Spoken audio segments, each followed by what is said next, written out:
Commanders hire Dan Quinn to match with their new general manager, Adam Peters, to lead this franchise into the future. The way that we live is not for everybody, okay?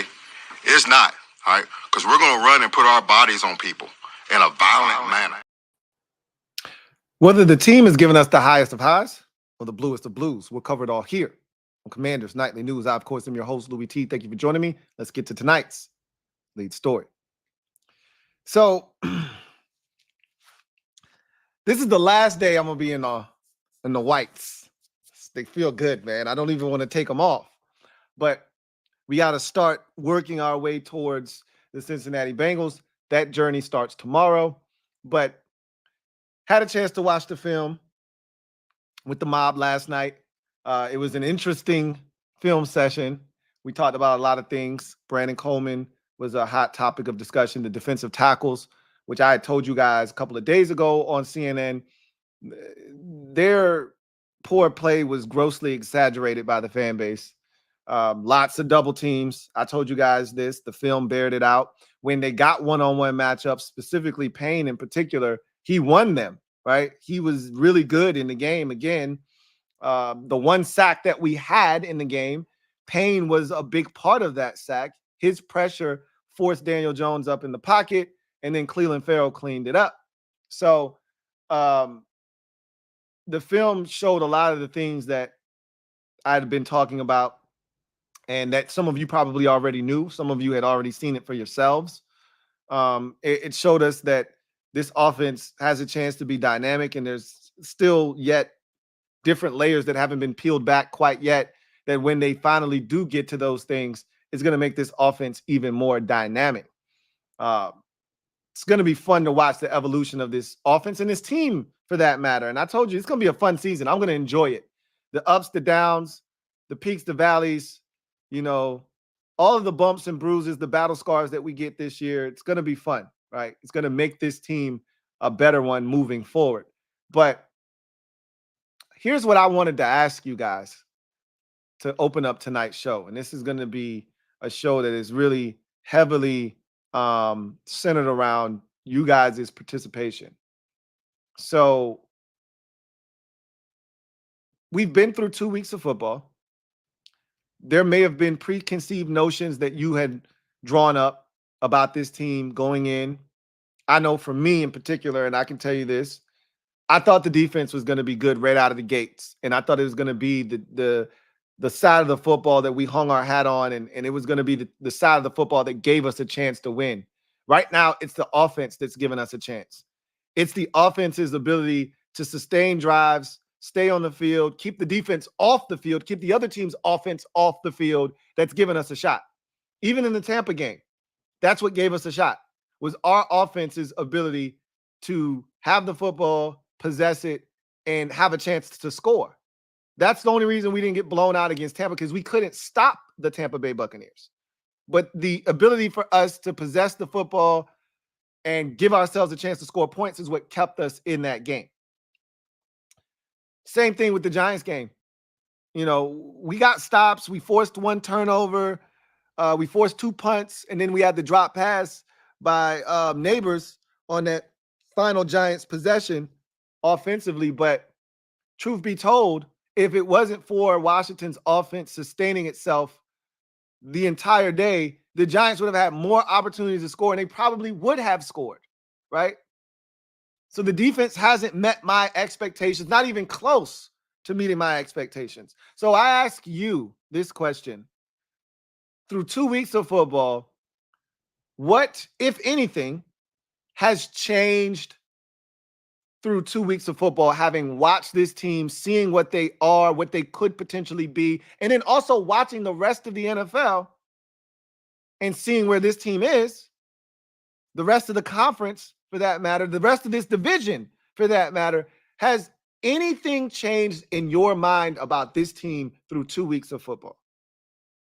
And that's a very broad question. You could go in a multitude of ways. You could be talking about this division and where Washington stands in it. You could be talking about where the Commanders stand in the NFC as a whole in the conference. You could be talking about the offense specifically, the defense specifically, certain players, Like you might have went into this season thinking this guy's washed and now he's showing you something, or you've been thinking this guy's going to be a stud for us and he hasn't done anything, that sort of thing. It could be anything. You can go anywhere with that. Through 2 weeks of football, has something that you came in thinking it was going to be this way changed, whether it's specifically with the Commanders or things happening around them, whatever. That's what I want you to leave in the comment section, right? And I want to discuss that. I've got a lot to say on that particular subject matter today. I've already given you one of the things that's obvious for me, the defense, right? And I'm still standing 10 toes down with this defense that they're going to turn it around. But I have definitely been taken aback by the struggles of this defense to start the season off. I'd be lying to you if I said that I expected this, or, I thought that this could be the case, because I didn't. I really thought this defense was going to be creating turnovers, and that may ultimately happen. I really thought this defense was going to be able to get after the quarterback. I thought we would see these exotic blitzes and these nice pressures, and we'd find ways to make quarterbacks uncomfortable. We have not done that to any extent. Baker Mayfield looked as comfortable as any quarterback has looked this season in week 1 against us. And Daniel Jones always looks relatively comfortable against us relative to the rest of the league, right? And that happened again in week number 2. The mistakes that he makes, they don't happen against us because we don't force him into those mistakes. I bet you he turns it over against the Browns this week and probably looks awful against that defense and the amount of pressure that they can apply. I bet you he looks pedestrian again in week 3. And you'll just think to yourself, well, boy, we stink on defense, right? But let's see what happens moving forward with this team. But that's the question I wanted to pose to you.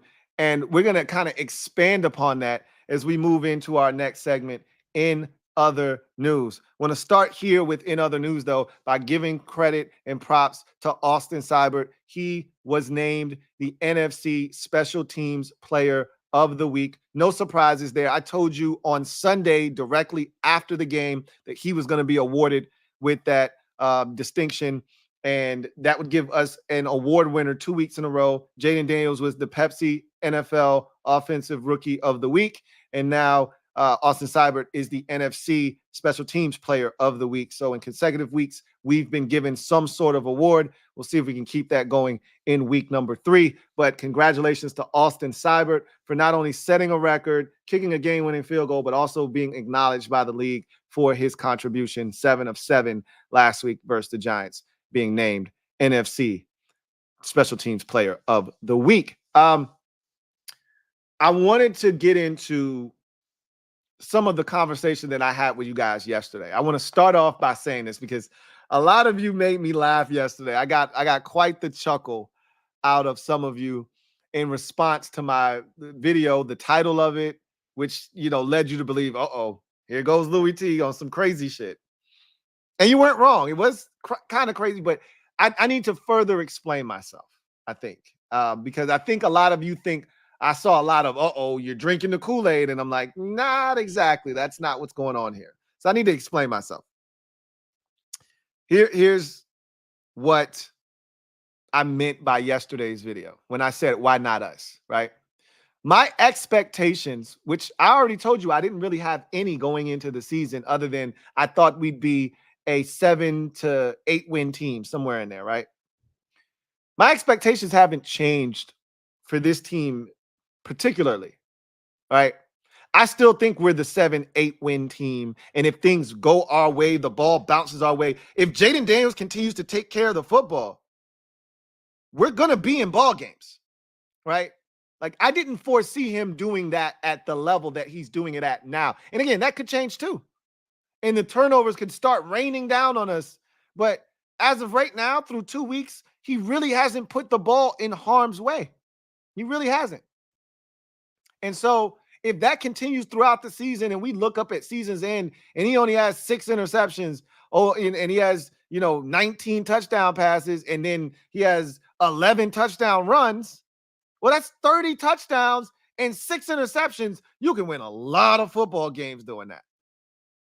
a lot of football games doing that, right? But my expectations haven't changed. I still think this is a 7-8 win team with a max of 9 wins. Here's what has changed for me. And this is what I think you guys were kind of misconstruing what I was saying. What has changed for me is the environment around us. Okay. The division isn't nearly as good as I thought it was going to be, right? And I already told you that I thought Dallas and Philadelphia were closer than they had been to us in the last 3 years. Ever since we won the division in 2020, Dallas and Philadelphia took steps to becoming much better teams than us. We got stuck in neutral after that first year of Rivera, and we never took a step forward. You could argue that we were in neutral the next 2 years and then took a massive step back last year. Meanwhile, the Cowboys, after 2020, the Cowboys went out and got Dan Quinn. The defense got exponentially better, went from one of the worst units in football to one of the best, and went to a 12-5 record. Meanwhile, we were still stuck at 7 wins, right? Same thing with the Eagles. They were awful in 2020. They took a massive step forward, went to the playoffs in Jalen Hurts' first year as a starter, full-time starter in 2021. And then 2022, they went to the Super Bowl. So they went and they left us, them and the Cowboys left us in the dust, right? We couldn't see them. And that's always been my analogy, is they took off and we couldn't see them through our front windshield. And they couldn't see us in their rearview mirror. And I said, this year, for the first time in about 3 years, they can see us in the rear view and we can see them through our front windshield. We're gaining on them. The gap is closing. Did I expect us to be in first place with these dudes in week 2? No, I did not. I didn't. Didn't see the Eagles losing to the Falcons. If anything, I thought they could lose to Green Bay. Once they won that game, they're 2-0 then. They're 2-0. Did I think the Saints were going to be this good? No, the Eagles could lose again this weekend, and they have Tampa after that. Did I see that happen? No, I didn't. We don't play the Saints until after the bye. Who knows what the Saints are? They could have cooled off considerably. Alvin Kamara could be hurt. Derek Carr, we don't know what's going to come of the Saints. They're getting them when they're still playing at their peak right now. We have no idea what the Saints will look like when we get them. Baker Mayfield's playing out of his gourd. We saw him in week 1. They get him in 2 weeks, right? Cowboys just got blessed by the Saints, right? So what I'm telling you is the expectation of the teams around us, for me, have changed. So it makes our situation look that much better. This division isn't as good. And we're going to talk about that here in a second, okay? So that's one thing. But then I look around the rest of the NFC as a whole, and this shit is in disarray. Now, it's early, and I'm aware of this. Trust me, I am. I've been at this for far too long to allow 2 weeks to change the way that I feel fundamentally overall. But I am not oblivious to what I see and what's happening, and understand that there's a chance that some of these teams could struggle this year, right? Some teams are going to be better. The Rams, did you think the Rams would be 0-2 right now with Puka Nacua and Cooper Kupp out for at least the next 3 to 4 weeks? That was a playoff team from last year. They're not going to the playoffs this year, more likely than not. They're 0-2, and they're not going to get any better without those 2 receivers. Are you kidding me? They might not win a game for the next 2-3 weeks. They're done. They're cooked. Well, that was a playoff team from last year. Somebody's got to take their spot. It could be Arizona. We play Arizona. We get to help decide that, right? We play them in 2 weeks. They looked damn good last week. They looked really good in week 1. Green Bay's without Jordan Love. They found a way to win. That's impressive. But who knows what they're going to be? People were touting and praising the Bears before the season started. They look awful on offense right now. And if not for their special teams and defense, they'd be 0-2 right now. The Vikings are 2-0, but can they keep this up? The Lions don't look like the Lions from last year. I could keep going. What I'm telling you is, it's not about us, why I feel different and saying, not us. It's about what's happening around us that makes me say, who's the alpha in this conference anyway? Who's the alpha? Who's in charge here? I want to speak to the manager. Are the 49ers in charge still? Deebo Samuel's out for the next 3 weeks. You got Christian McCaffrey on IR. Are they in charge? Hey, what about the Lions? They barely won in week 1 at home. They lose in week 2 at home. Now they got to go on the road. Are they in charge here? Who's the manager? Let me speak to the manager around here in the NFC. Who's in charge here? The Vikings? The Saints are in charge? I don't know. I'm just asking. Bucks, are they in charge? Who's the manager? I'm just saying that everything around us has changed just a bit. The expectations that I went into with this season for other teams around us. Let's just talk about this division. Forget about what's going on around the NFC. Who's in charge in the division? I still think the Eagles are the manager here. I do. And when it's all said and done, I think they'll prove that. But right now, who's in charge here? And I want to talk about the defense. So we had this conversation about the defense. Someone had asked me, rank the defense. I want to say it was my guy, Chris McLaughlin, that said, rank the defenses in the division. And I said, that's a really good question because I don't really know the answer to that right now. And I want to take a closer look real quick at some things that kind of were interesting to me over the last 24 hours. So this is Brian Baldinger, Baldy, who, you know, has the Baldy breakdowns on social media and talks a lot about things that he's seen. And this was sent to me by Miss P. Shout out to Miss Perry, always keeping the kid informed and up on the latest on what's going on socials. And she sent me this from Brian Baldinger. NFC East run defense, right? So everybody in the division stinks right now. Stopping the run. Everybody stinks in the division on defense. And we had this conversation the other day on one of the programs. I want to say it was after the Eagles lost on Monday. Who's the, best division defense in the division? It's a hard question to answer right now. I think I put Dallas at the top because they got the most talent, I think, defensively, because they got the best player in the division, not just defensively, just period, in Micah Parsons. And they got some talented guys on that side of football. And so I said, it's Dallas. 1, I said, I'll take the Eagles 2, right?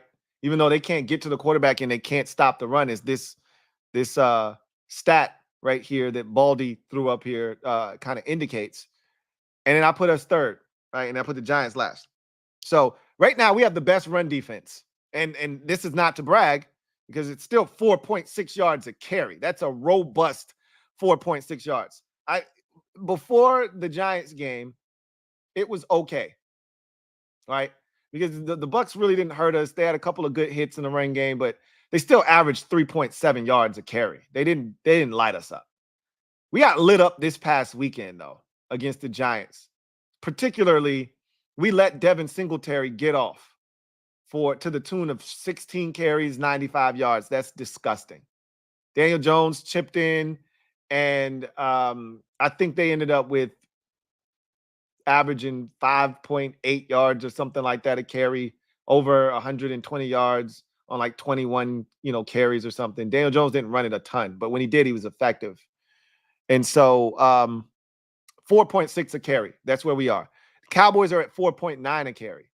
They didn't really give up much against the Browns, but last week, obviously, Kamara went over 100 and made it look easy.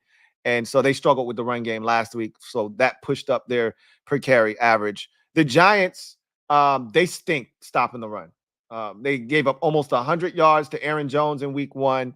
And obviously, Brian Robinson Jr. just had his career day against them. They can't stop the run. And I remember on Hard Knocks with the Giants, their head coach, Brian Daboll, said, of their new defensive coordinator, Shane Bowen, can he come in here and stop the run? If he can do what he did in Tennessee, we need to hire him. Well, you're still having the same problems you had last year and the year before that stopping the run. You still can't stop the damn run. And Shane Bowen ain't aggressive. So there's that, right? And then the Eagles, they got cooked on the ground in week 1 against the Packers, turned around, got cooked even worse in week 2 versus the Falcons. I mean, it was a shit show on the ground for them, stopping the run. I mean, them holes that I saw Bijan Robinson being able to run, I mean, boy, they lucky that they ain't have 200 yards rushing. Bijan by himself ain't had 200 on the ground. It was nasty. 6.4 yards a carry the Eagles are giving up, and they can't get any pressure on the quarterback. So you're getting cooked in the run game. You can't get pressure on the quarterback. Well, what the hell can you do? Baldy then goes on to say, is this really the NFC East state of defense? Wondering what Parcells and Gibbs and Landry and Johnson and Buddy would think of this. Hashtag Baldy breakdowns. So he's questioning what the and look, I said this division is in shambles defensively. I don't know who's going to stand up and say, we'll be the alpha here defensively. You know, that leads me to this next graphic that I want to show you guys. All right. This is Washington's stats going into the week 3 contest versus the Cincinnati Bengals, right? So this is all of their major stats, the ones that really impact the outcome of games. We talk about a lot of these stats on a weekly basis. So total offense right now, the Commanders are 10th in the league. So they're a top 10 offense statistically right now, 362 yards per game. Scoring offense-wise, it's the first time I've seen the number that we have, but last year we started off pretty good, right? With the 32-point out, what was it? 35-point outburst that we had, 32 unanswered points against the Broncos. Coupled that with the 16 we scored in week 1, and that gave us 51 points over the first 2 weeks. That's an average of 27.5 points. So, you know, those were good times, those first 2 weeks last year. But as we found out very quickly, it wasn't sustainable. This is sustainable, and we'll only get better. But we're averaging 20.5 points a game right now, and that's with us kicking 7 field goals. All right, which lets you know we had a lot of opportunities to score. Passing offense, we're 19th in the league at 185.5 yards per game. Sacks allowed, that's a great number. Jaden was sacked 5 times in the game on Sunday, and that wasn't even a real 5 sacks, right? That was more of Jaden being young. Couple of runs to the line of scrimmage, trying to get back to the line of scrimmage, didn't quite make it. There were 2 in particular. I'm like, come on, Jaden. Got to the sideline, ran out of bounds 2 yards behind the line of scrimmage. That's a sack. Throw it away, right? Don't take the 2-yard loss. Got to the sideline on one play when we were in the red zone. Instead of him throwing it away, he takes a sack. You go, come on, bro. That's unnecessary, right? So really, the 7 sacks aren't even legit now. Again, the 7 would have been either 7 or more if he didn't have his legs too. Keep that in mind. If he didn't have his wheels, there might have been more sacks on the ledger. So it probably evens out to where it's supposed to be. Rush offense, we're currently 6th in the NFL. I told you I told y'all this. We're going to be a top 7 rush offense this year. Told you guys that. The goal now, if we have the stick-to-itiveness, is to be a top 5 unit this year. And I think we can be, with Jaden's legs added into the equation. But we're 6th currently with 176.5 yards per game. Third down offense, we're 11th. We're converting at a 41% clip right now offensively on third downs, which is phenomenal. And I think that's going to continue to grow as this offense continues to grow. But the good thing is we're finding ourselves in very manageable situations. And even the ones that aren't manageable, Jaden's legs, are proven to be too much for defenses who either want to be too aggressive or not aggressive enough, right? Now let's get to the nasty stuff and the defensive side of the football. Total defense, it's not as bad as I thought. We're 21st, surrendering 348 yards per game. It's not as bad as I thought it was going to be. Scoring defense, we're doing it again. Now, a lot of that came from the Buccaneers game. When you give up 37 in a game and you've only played in 2 games, it's going to inflate your average. We only gave up 18 to the Giants, but still 27.5 points per game given up through the first 2, which is good for 4th worst in the NFL right now. So We were dead last in scoring defense last year. We haven't improved that much through 2 weeks. I'd like to see that improve. And knowing the Bengals and their state of desperation, I think we're going to get some points hung on our head on Monday night as well. So I don't see that improving. And then the Cardinals after that, it couldn't be bad for a little while, right? We'll see. Pass defense, we're tied for 22nd in the league, 227.5 yards per game. That was helped by Daniel Jones, who just doesn't, accumulate a lot of passing yards, because we almost gave up 300 to Baker in week 1. So Daniel Jones helped us out significantly there. Sacks, this one is the scary one, because I don't know if this is going to improve or not. Because if I'm playing the Commanders, I'm going to do what everybody else has done, which is double team the 2 defensive tackles and make those ends beat me, because I don't think they can. So if that's the case, if you're double teaming 93 and 94, where's the pressure going to come from? We got 2 sacks right now, which is tied for 30th in the league. So we're essentially tied for the 3rd least amount of sacks through 2 weeks. We got 2 sacks on the season. Can you guess where those sacks have come from? This is a pretty easy one. Rush defense, 16th right now. So right in the middle of the league, smack dab right in the middle at 120.5. And again, a lot of that came from this week against the Giants. The Bucs had some yards, but they weren't as impactful on the ground. We had a lot of tackles for loss in that game. I was disappointed in the rush defense. Wasn't disappointed leaving week 1, was very disappointed leaving week 2. 3rd down defense, this is a killer. This is where you win and lose games in the NFL. We should be 0-2 just based off of this stat right here.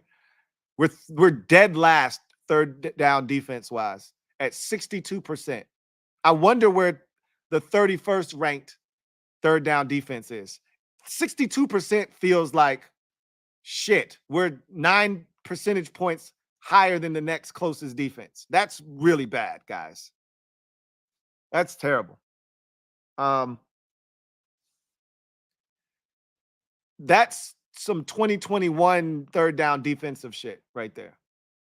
Like, it doesn't get too much worse than that through 2 weeks. You're not going to beat anybody doing that. We're lucky to be where we are. 9 of 13 were the Buccaneers in week 1. 4 of 8 were the Giants in week 2. So in 21 3rd downs, we've given up 13 of them. The teams are 13 of 21 on 3rd downs against us. That is horrendous. Okay.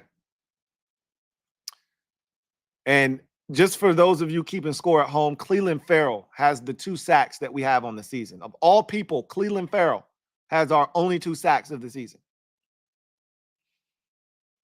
Time of possession, we're killing it right now. We're 13th in the league, and this past week against the Giants really was beneficial in that department. 31, almost 32 minutes time of possession per game. And look, would you look at that? There's an actual plus next to the number in our turnover differential for the first time in God knows how long. I think since week 2 of last year. We were plus, I think we were even with the Cardinals in week 1 last year. And then we were plus, I want to say we were +2 against the Broncos in week 2. And then it all went to hell in a handbasket the following week. And we were never over in the plus side of things after that Bills game. So I'm just happy to see a +1. And that has us tied for 9th in the NFL right now. So these are all impactful stats, some good, some not so good, some horrible that have to change if we want to be better. But this kind of gives you a quick snapshot of where we are and the things that we need to improve upon. So, and then here's the last stat. And I promise, before I show this to you, I need you to understand that I promise I will never do this again this season until we get to a point where this is a real conversation. You know, I don't like bringing up the P word. Okay. That is a forbidden word here until it matters. But I'm going to do something that I don't normally do. This that you see in front of you are the percentages after 2 weeks of football of teams making the playoffs. All right. And this is what I was talking about on yesterday's show when I said, hey, why not us? Not because I think we're this much better after 2 weeks and I'm drinking the Kool-Aid. I still think we're a 7-8 win team. And if, we can do some things, we can get to 9. I didn't think 9 would be good enough to make the playoffs in the NFC. That's what I'm telling you. Is I'm looking at the rest of the conference, the rest of this division, and I didn't think we were going to win 4 games. We can win 4 games in this division. I thought I was just aiming for 3, right? Beat everybody once, and I was a happy man. Now I'm like, sweep the Giants, beat the Cowboys and Eagles once apiece. You got 4 wins, or hell, sweep one of those other 2 teams. None of them are any good defensively. Neither are we. But all of a sudden now things have changed a bit. And that's why I'm bringing this to your doorstep. I'm not bringing this to your doorstep because I think we're now a 10-11 win team. No, I think the teams around us aren't as good as I thought they were going to be going into the season. Okay. So right now we have a 45% chance to make the playoffs. And while I'm telling you this because I'm saying this is further proof of why not us. Theoretically speaking, we have a better chance of making the playoffs than the Eagles. Why? Because the Eagles play a tougher schedule than we do. That's why. We all have the same record. Cowboys only have a 2% chance better of making the playoffs than us. They play a tougher schedule than we do. Cowboys have a first place schedule. Eagles have a second place schedule. We have a third or a last place schedule. We have a last place schedule. And don't let anybody tell you that those 3 games that are different don't matter. Oh boy, do they ever. That's the difference between winning 10 games and winning 8 games. Those 3 games. That's the difference. Now, again, you go into the season, you're thinking, oh man, Eagles got a second place schedule. They got to play the Rams. That's tough. The Rams could be ass. Or when they get to the Rams, Puka Nacua could be back. Cooper Kupp could be back, and the Rams could be humming. Who knows? You catch them at the right time, and that's not the Rams that you were expecting them to have to play, right? But I only bring this up to show you that you look at this list, and it's favorable for the good guys. But I'm here to tell you, I'm not buying this shit. Because do I think we got a better chance of making the playoffs than the 49ers? Hell no. Do I think we have a better chance of making the playoffs than the Detroit Lions? Hell no. Do I think we got a better chance of making the playoffs than the Baltimore Ravens and the Cincinnati Bengals? Hell no, I don't. Hell no. All of those teams, I think, are going to make the playoffs before we make the playoffs. I'm just telling you that based off of our schedule, the way shit's going around the league, and if this shit continues,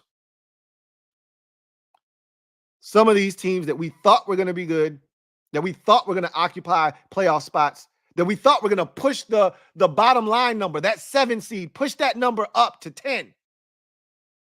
Man, if you can get in at 9, hey, all bets are off. I'm not saying. I'm just saying. So I just thought I'd bring that to you. I won't talk about bonus football until about week 13, 14. If we're in the mix. Other than that, you won't hear the P word come out of my mouth moving forward. All right. So you don't have to worry about that from me. But I just wanted to bring that to you guys' attention. And I wanted to ask you guys this question.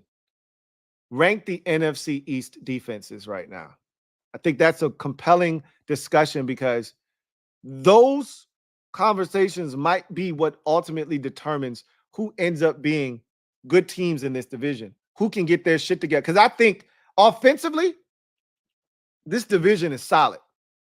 The Eagles, I think, are really good. When they get A.J. Brown back, they're going to be really good on offense.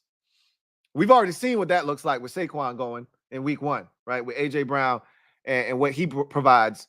They have a chance to be really good on offense. We know the Cowboys can score when they've got it clicking. Now, I question some of the skill guys, and the lack of the run game is a problem, and this, that, and the third, but they're still good on offense. Don't fool yourself into thinking that they can't score, because they can. So now I will say these first 2 weeks, they really haven't been super impressive on offense. If you go look back at Dak's game against the Browns and their offense in that game, it wasn't great, but they made enough plays, right? But they can still score, is my point. And I think we're going to be able to score once we, continue to get better and grow and mature offensively. The Giants are the only offense in the division that I don't think is worth a damn. But the defense is what ultimately I think is going to, and the Cowboys have a distinct advantage on special teams too. You can't forget that, because between Kevontae Turpin and Brandon Aubrey, they've got the cheat code on special teams. So that also factors into, how things could play out. But defensively, that might be the separation in this division as to who figures it out defensively fastest, who ends up being the best on that side of the ball and can get it done. And I'm going to stick to what I said the other day. I've got the Cowboys first, the Eagles second, and us third. But I'm looking at the Eagles, and they look like Denny's right now. And so I think we can leapfrog them. And the key for us is going to be, can we get pressure on the quarterback? I think we're going to stop the run better. I do. But if we can't get pressure on the quarterback, and the shit that we've been seeing the first 2 weeks continues with guys running open, whether it's zone coverage being busted or it's man-to-man and we can't keep up because of simple mesh concepts, and you can't get to the quarterback in time, we're going to be in trouble, right? So I wanted to throw that out there to you right now. But let's get to social media maneuvers. I'm a Midnight Marauder. Y'all know what it is. Get to a few comments. If you guys got nothing for me, we'll get out of here. And tomorrow we'll start our week with the press conferences of head coach Dan Quinn and quarterback Jaden Daniels. We'll go from there. And so everything will be shifted because we'll hear from them on Thursday. We'll hear from the coordinators on Friday. We may hear from Dan Quinn on Saturday. Normally we hear from him on a Friday prior to the game. So we may hear from him on Saturday.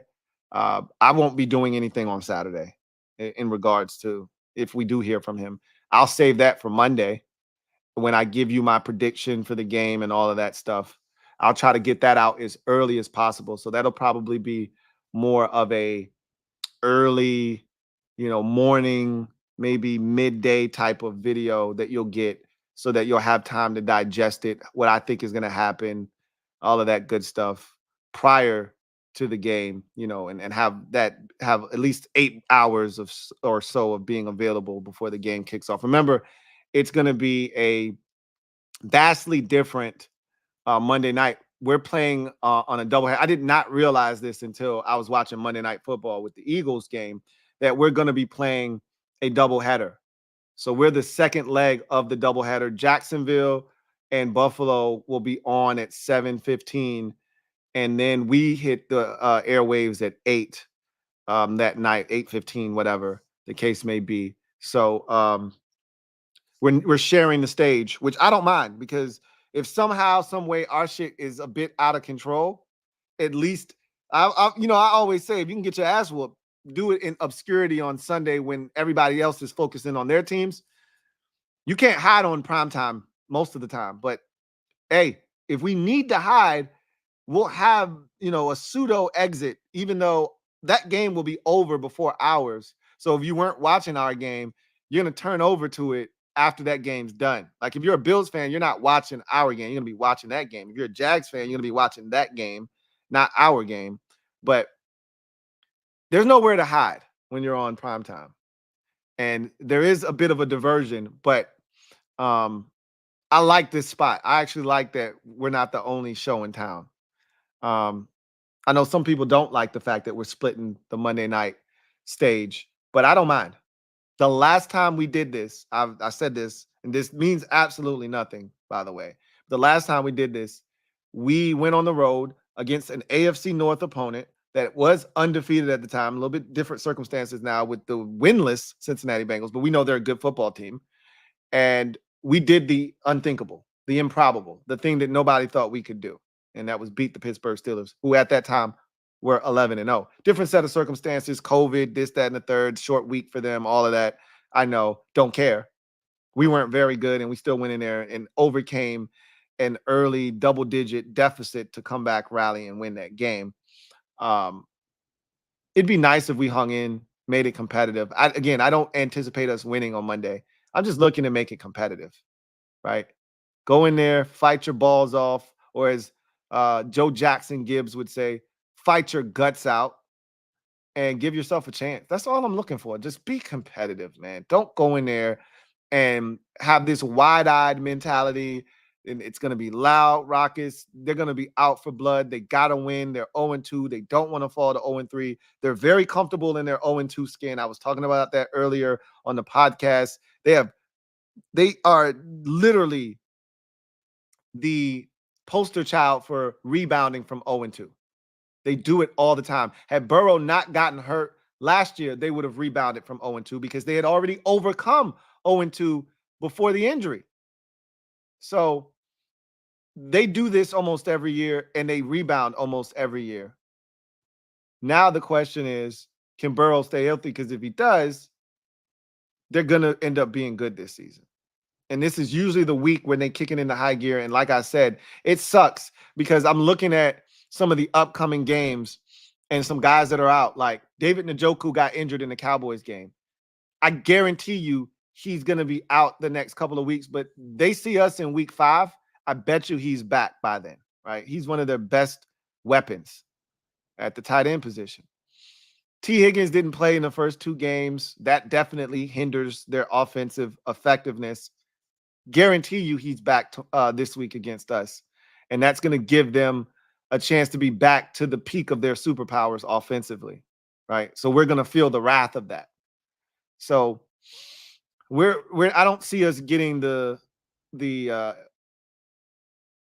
don't see us being able to take advantage of opportunities that some other teams may have had at their disposal, right? But anyway, I digress. Let's get to the comment section real quick. Christopher McLaughlin, my guy. C-Mac, thank you for the super chat. Greatly appreciate you. Thank you for being a member of the MOBB. My guy Chris writes, hey, Lou, hope all is well with you and the family. Likewise, Chris. Really appreciate you as always. He writes, 2 questions. 1, how do you see our defense matching up against Mike Gesicki, especially with our struggles with tight ends? And he looked good against the Chiefs this past weekend, too. And what are your thoughts on Jaden Daniels being number 8 in QBR and why? So I'll start with Mike Gesicki real quick. So Mike Gesicki could be a problem for us, obviously. We don't deal with tight ends very well, or at least that was the case in the past. We didn't have any issues versus the Bucs with the tight end. We didn't have any issues with the Giants. I don't know if they have a tight end really that's worth a damn right now. They do have a rookie that I think they like, but Johnson isn't really ready to contribute in a big fashion, I guess, right now. Or he's banged up or something, because I didn't even see any tight ends out there other than them blocking. They didn't throw the ball to the tight end at all. I told you they only threw the ball to 4 receivers in the game. Malik Neighbors had 18 targets. Wan'Dale Robinson had a few targets. Slayton had a few targets. And then they threw the ball to Devin Singletary once. That was it. They didn't throw the ball to the tight ends at all. So I don't know if this iteration of the Commanders has struggles with the tight end or not. Can't say that to be the case because we haven't seen it yet. In the past, the tight end would kill us, but that was with a different defensive coordinator, different scheme, different players, et cetera, et cetera. So I don't know what to expect. I just know Gesicki is playing well for the Bengals through the first 2 weeks. And without T. Higgins, he was one of the guys that kind of offset the fact that T. Higgins wasn't in the lineup. But now that Higgins is back, I would, and the struggles that we've had with receivers, and that has continued, why would you not throw it to Jamar Chase 18 times? Why would you not throw it to T. Higgins 9 times? Of Joe Burrow's 33 pass attempts, why wouldn't 25 of them go to the top 2 receivers on the team? We can't stop them. So just get the ball to them. But in the event that somehow we slow them down, I could see Gesicki being a problem. But until we have a problem with the tight end this year, I'm not going to assume that we have tight end issues yet. But he looks good in Cincinnati. After really not being a factor in New England last year, he looks good in Cincinnati. And I'll take it a step further. They have another tight end, a rookie tight end named Eric All out of Iowa. And we know how Iowa produces beast NFL tight ends. He was coming off of an injury, so he didn't do anything during the draft process. So he kind of just faded to black, and they got a steal on this dude. He's a super athletic tight end that is a problem, and he looked like a problem against Kansas City. So they got 2 really athletically gifted tight ends that could be problematic for us. And so, yes, I am a little bit nervous about the tight end position, but I'm nervous about the defense in general and all of the threats that the Bengals pose, period. I will say this about the Bengals while we're here. I think that of the 3 quarterbacks we would have faced the first 3 weeks, Burrow is the most accessible, meaning he's the one that's not going to run or leave the pocket or be as shifty or nimble. If we can find a way to get to him, we can get him on the ground. He's not as mobile or, elusive as Daniel Jones and or Baker Mayfield. Because after that, you got to deal with Kyler Murray and Deshaun Watson and Lamar Jackson coming up, somewhere in that mix. So you're going to go back to those elusive quarterbacks that are probably going to kick our ass. This is your one chance. If you can find a way to conjure up some pressure, this is your one opportunity to get a guy that you should be able to find a way to get on the ground. But again, we will see. And then you asked, what are your thoughts on JD being a number 8 in QBR and why? So I'm not surprised. I saw a list of quarterback efficiency through the first 2 weeks, and Jaden Daniels, I believe, was like number 4 on the list in terms of quarterback efficiency through the first 2 weeks. The man has a 75% completion percentage. He has not thrown an interception. So I know the QBR is going to be pretty decent. Normally, QBR also weighs touchdown passes, which he doesn't have any, which is why he's probably 8th. But it also heavily weighs turnovers. That pulls your QBR down significantly, and he has none. So that helps him a lot. But it's the completion percentage. And it's not this, pedestrian amount of yardage thrown for, right? It's not like he had 186 or something like that in week 1, whatever it was. And it's not like he had 176 this week. He had 226 and he had 29 attempts. So he's doing some good work there from a yardage perspective, good, completion percentage. And so I'm not shocked. He's taking care of the football, all the things that give you a fighting chance. This is going to be the most hostile environment he's faced yet. Because unlike Tampa, where we had a really good presence and we were able to get in there, make some noise, and, not have it be an overwhelming road crowd and environment, this is going to feel very, this is going to be a very raucous and aggressive environment. I'll say that. Like, those Bengals fans are going to be rowdy for a Monday night game. Their team is 0-2. They know they got to have it. And they're going to look at us and they're going to see food, and then they are looking to feast in the jungle. It's going to be the most adversity Jaden Daniels has faced in terms of an environment in his young NFL career. And I want to see how he handles it.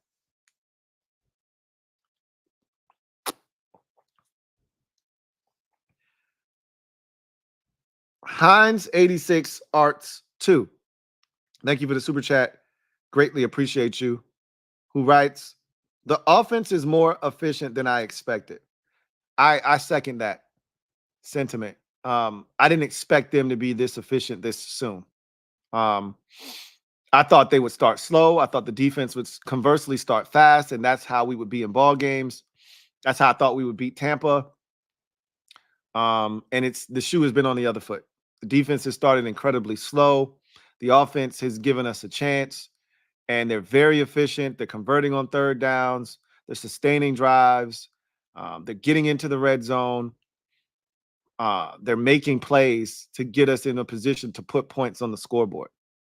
You would like it to be more touchdowns, but you love the fact that they're finding ways to sustain offense.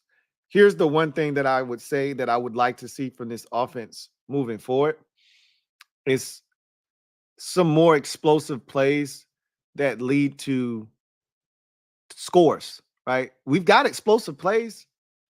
You know, the Austin Eckler screen, explosive play to the 5-yard line. We don't get a touchdown. The Brian Robinson runs 32 and 40 yards, explosive plays. We don't get a touchdown, right? Noah Brown had an explosive catch and run that led to the game-winning field goal. We didn't need a touchdown in that particular situation, but we've got explosive plays, but I want to see some that lead to touchdowns. And we had an opportunity in week 1 to Terry, and we missed, right? So I'd like to see some more of those. That'd be nice.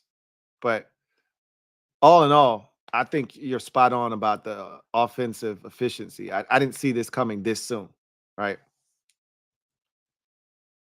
And I'll tell you right now, to add to that, Hines 86, I didn't see things going the way that it's gone in the division and around the NFC as a whole. And so I think our chances through 2 weeks, granted, small sample size, are better than I imagined coming out of the gates. I just was looking for this season to and I'm still going to treat the season the same way I said I was going to going in. Like, I'm not expecting us to make the playoffs. I'm not expecting us to do anything different than I thought going into the season. But I do think that there's a better chance now with the way the rest of the division is lined up and the rest of the conference is. So we'll see. True Fan 73. Thank you for the super chat. Greatly appreciate you. Thank you for being a member of the MOBB. True Fan 73 writes, hey, Louie T. What's up, True Fan 73? 2 things. 1, do you think Noah Igbenogany will lock down cornerback spot number 2? And number 2, you had me rolling with Denny's. Thanks for 3+ years of top-notch Washington content. Hashtag HTTC. I appreciate you for the support, True Fan 73.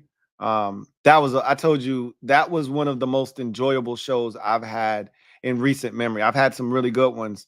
That one was a lot of fun, and you guys were in rare form that night. So that one was a ton of fun. I think Noah Igbenogany is gonna play. Like, I've been impressed with him, and I didn't think I would be, but this is what a lot of people forget about Noah Igbenogany. This is a former first-round pick by the Miami Dolphins out of Auburn, back in 2019 or 2020, whenever he came into the league. So this is a young guy that kind of got put in a box after he didn't play to the first-round level that he was drafted to play. And I didn't think he was ready to be drafted in the first round when he came out of college. There was talent there, but I didn't think he was ready. But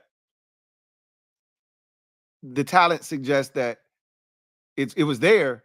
It hadn't manifested itself. It could manifest itself here in Washington. Who knows? I've strictly viewed him as a special teams guy that in a pinch, if we absolutely had to put him on the field, he could help. I don't necessarily see him in that light anymore. He is more than just a special teams contributor. I think he can be a solid corner. By no means was this the plan, though. But with our situation being what it is, he might be the second best corner on the team, which is really disappointing. But that might be the case. I think he can play, and he'll give us a fighting chance, I think.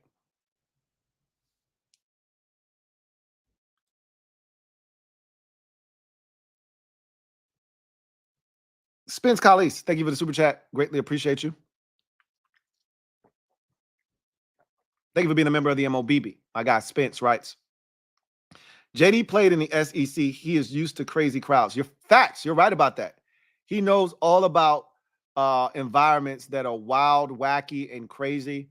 And he went into, I believe that game last year against Florida was in the swamp, I think, when he went off. It could have been at LSU. Probably was at LSU. But whatever the case may be, like you said, he played in the SEC. So he's been in some crazy environments that hold way more than NFL stadiums do. Those college stadiums hold 100K, right? You go to the big house and it's 105 people in that stadium. You go to Happy Valley and Penn State and it's 110 people jam-packed into that stadium.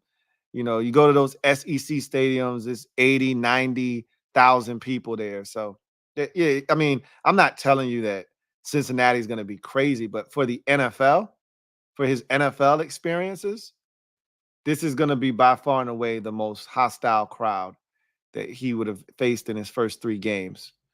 And they're going to be out for blood on Monday night, are the Bengals fans, because they're 0-2. They got to have it. And we're standing in the way of them getting it. And that defense hasn't been terrible. They weren't good in week 1, although they only surrendered, 13 points or whatever it was in that game against the Patriots. They weren't good in that game.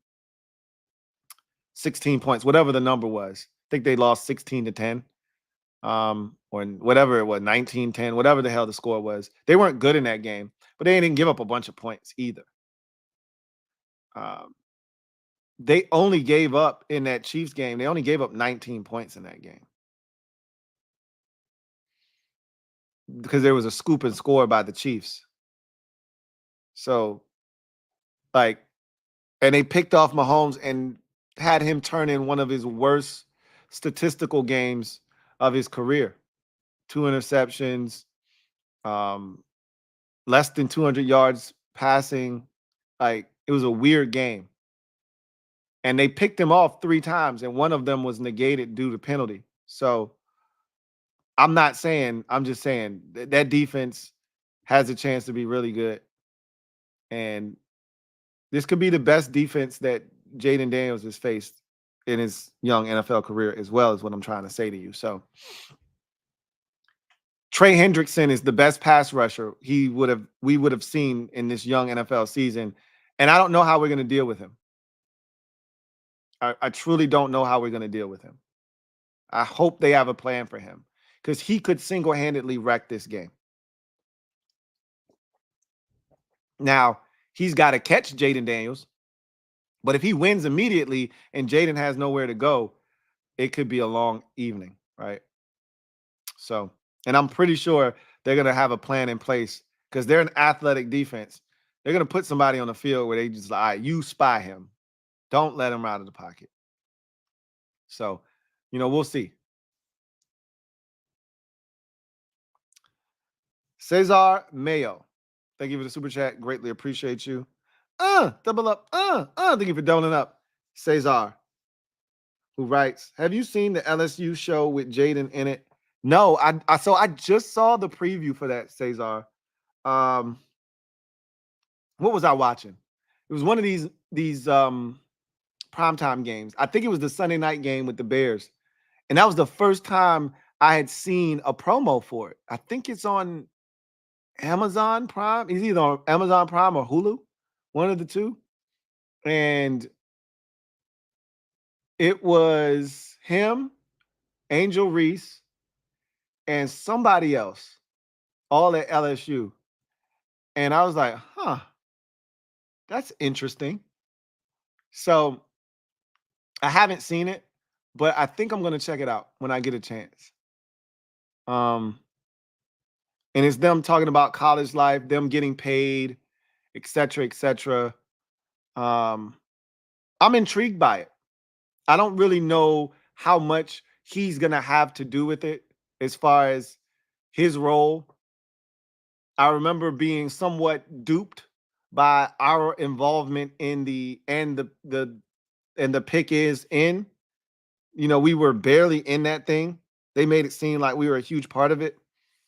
I have a feeling he'll be, a huge part of this. But yeah, I'm gonna check it out. I'm glad you brought it up because I meant to bring it up and I had totally forgotten about it. So yeah, glad you brought that up.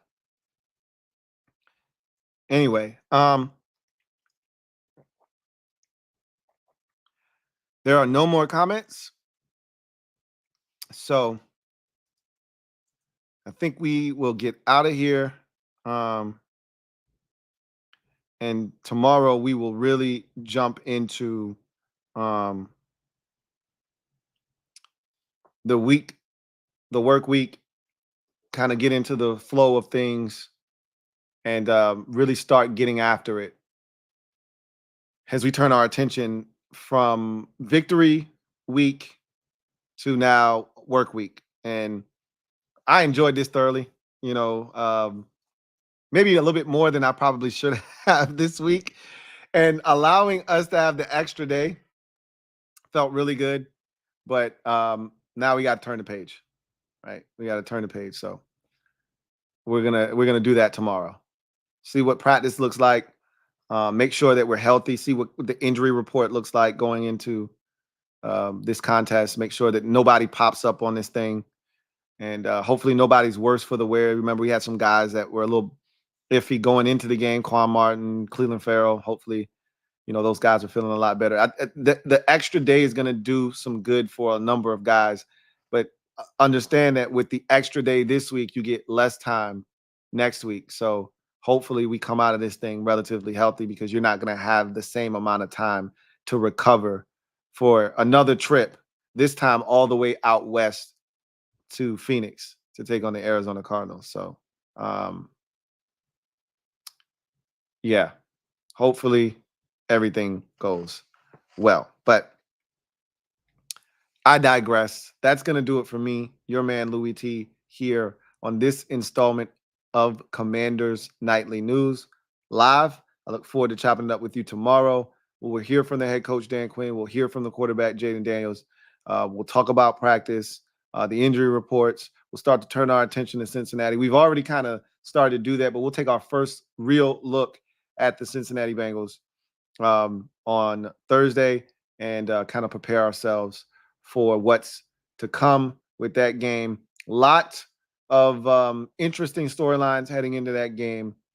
And, the beauty of this weekend is we just get to take in all of the festivities on Sunday. So we get to watch Philadelphia against the Saints. We get to watch the Dallas Cowboys take on the Ravens. The Eagles game is at 1. The Cowboys game is at 4:25. So you get to watch those games, kind of focus in on those games and really see what the hell's going on. Giants are playing the Browns. That's a 1:00 kick. So you get to watch that game as well and kind of see what this division is doing. And we'll know by the time we get to Monday night. We'll know. By the time we get to Sunday night, which is going to be a fantastic game, Falcons and Chiefs, we'll know, what's at stake. A win could keep you in first place. A loss could keep you in first place, right? A win could put you in first place all by your lonesome. Who knows, right? We'll see what happens. I mean, it's crazy to think, but looking at this division and I know who the next two opponents are for the Eagles. I don't know the next two opponents for the Cowboys. So I'm interested to see what that looks like real quick so that we can kind of look down the road a bit because they got a tough schedule. So it's the Ravens and then it's the Giants. So they're going to win. So unlike the Eagles, who have a couple of really tough tests coming up, they got the Ravens this week. Then they got the Giants on a Thursday night on Thursday Night Football, which that's not something I'm looking forward to seeing, but whatever. Then they got the Steelers on the road on Sunday night. That's going to be tough. Then they got the Lions. Then they got the 49ers. So, yeah, and then the Falcons, then the Eagles, then the Texans. Like, this Cowboys schedule is legit, okay? We don't play the Texans this year. We play the Titans, okay? When I tell you that there's a big difference between the two, this is what I'm talking about. We don't play the Texans. We play the Titans. So, yeah, this shit gets real. After that Giants game, I mean, really, this Giants game is the one break that they have. After the Giants, it's Cowboys. I mean, excuse me, it's Steelers, Lions, Niners, Falcons, Eagles, Texans. Shit. Tell me we don't have a shot in this goddamn division. I'm not saying. I'm just saying. Anyway, I digress. That's going to do it for me, your man Louie T, here on Commanders Nightly News. I look forward to chopping it up with you guys next time. We'll be back tomorrow, and we'll talk about the week coming up and kind of look at some different things. And like I said, turn our attention to the Cincinnati Bengals. But until then, you guys have a good one. Take care. God bless. And good night. Here comes the diesel. Here comes the diesel. There's the snap. Hand to Riggins. Good hole. He's got the first down to the 40. He's gone.